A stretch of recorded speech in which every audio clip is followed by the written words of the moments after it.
Hey guys, what's going on? Brendan here, and today I'm doing my review of Summer of '84. Summer of '84 is a 2018 film that is about a group of teenagers that think one of their neighbors is a serial killer.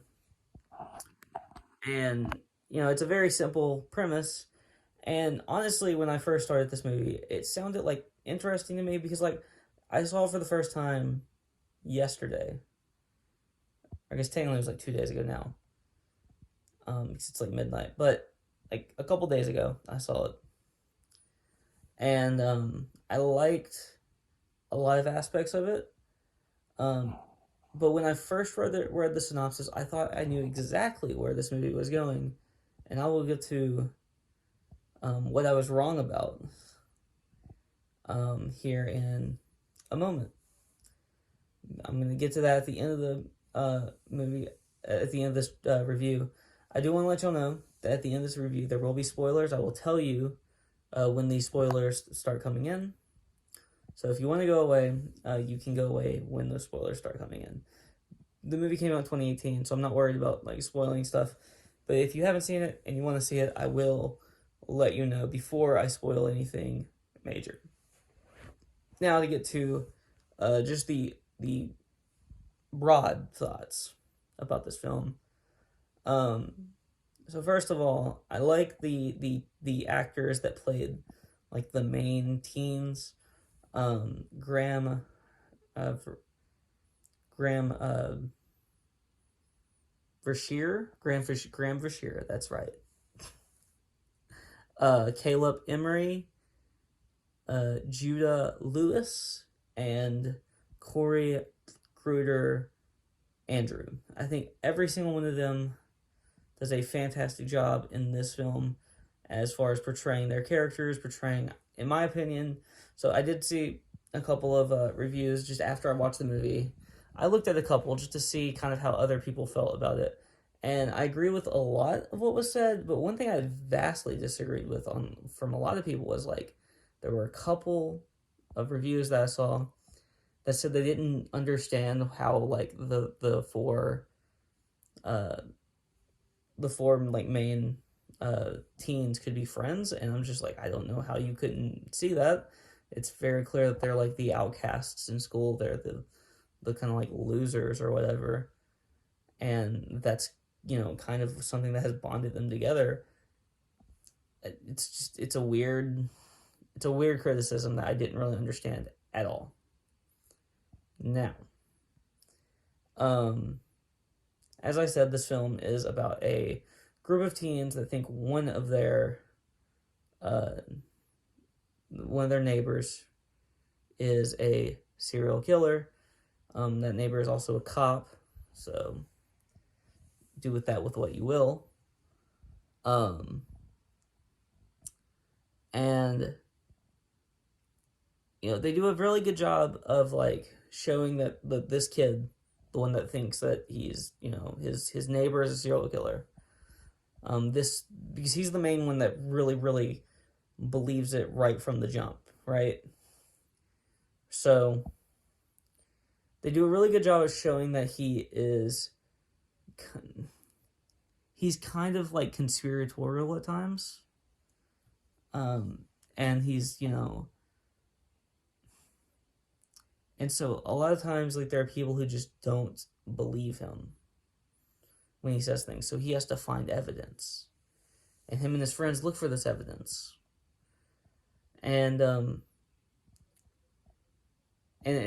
really, at that point it's just a suspicion. It's not necessarily like confirmed. But he is kind of a weird guy, and it's kind of a mystery, but so I guess I'm gonna go and start getting into a little bit of spoiler territory. So just to let y'all know, if you don't want to hear any spoilers, just tune out right now. I will be starting the spoilers in about 3, 2, 1.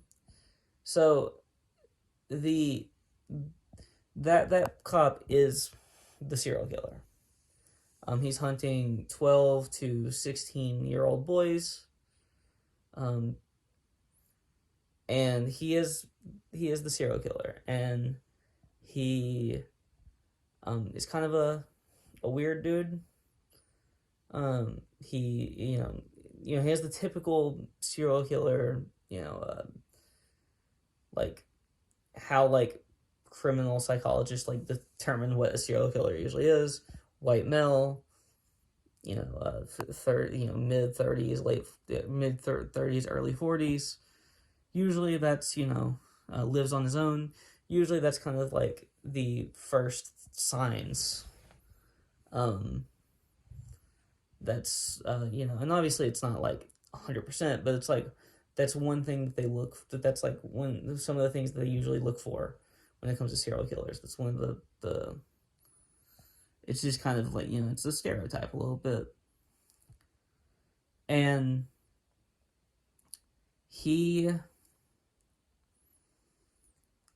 so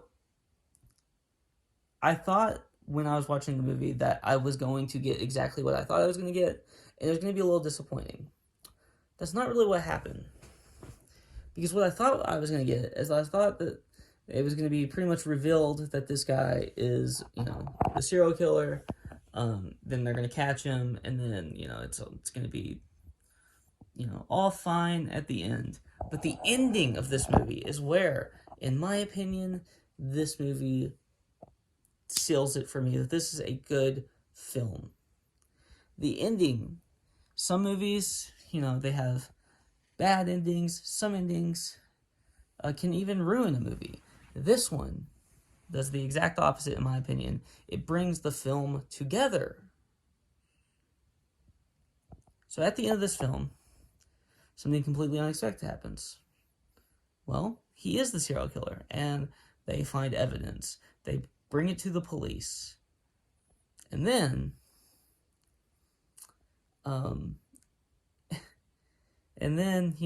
they can't find him. He's not in his house. He's not coming home. He's somewhere in hiding. And then the main kid and one of his friends, his friend is like spending the night over at his house. And he comes out of the attic. The serial killer does. So he's staying in there and lying in wait until everyone went to bed so he could kidnap these two kids. And then the end of this movie is him. So he kills the kid's friend. And then you think he's going to kill the kid, right? Or, well, what I thought was going to happen, which again, this subverted my expectations too. I thought basically, he was going to pretty much like kidnap him, or like he was going to like, kidnap him again, and then they were going to catch him, later on. I just thought it was going to be like it's just going to be a completely closed ending. And this ending does not do that.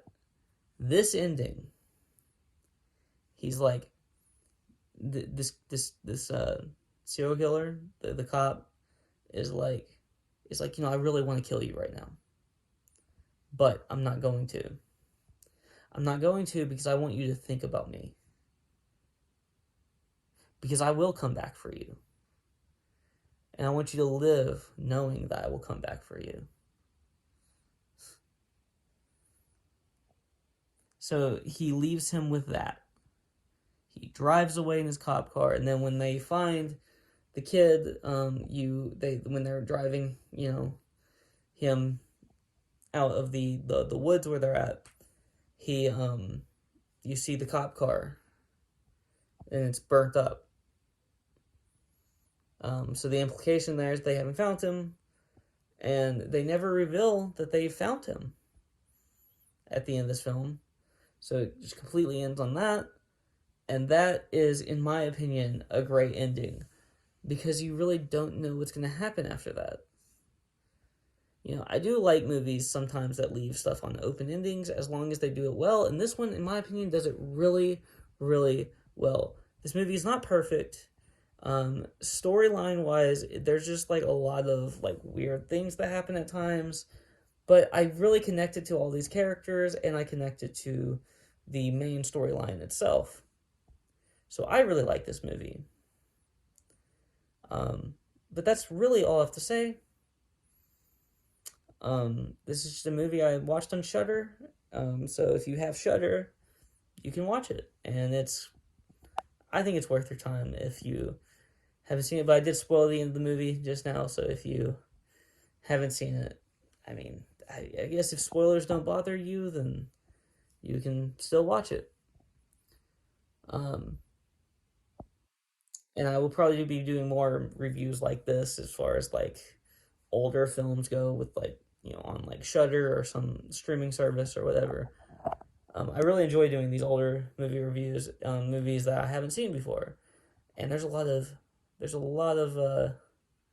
really bad horror films on Shudder that I might want to do reviews of in the future. But there's a chance that one of those really bad horror movies might get a good review from me, because I'm stupid. And I do like bad horror films sometimes. Because I'm stupid and I think they're funny. It might get like a positive review in one stance, and I will gladly mention that most time those movies are bad. I'm not like thinking like, oh man, that was a great film. No, I'm thinking that was a hilarious film, unintentionally so, but it was hilarious. Certain films, I'm sure I'll watch a few of those throughout the course of this channel's history. If you like this video, please like, comment, and subscribe. And you can follow me on Twitter in the link in the description below. That's all I really have to say. So, peace.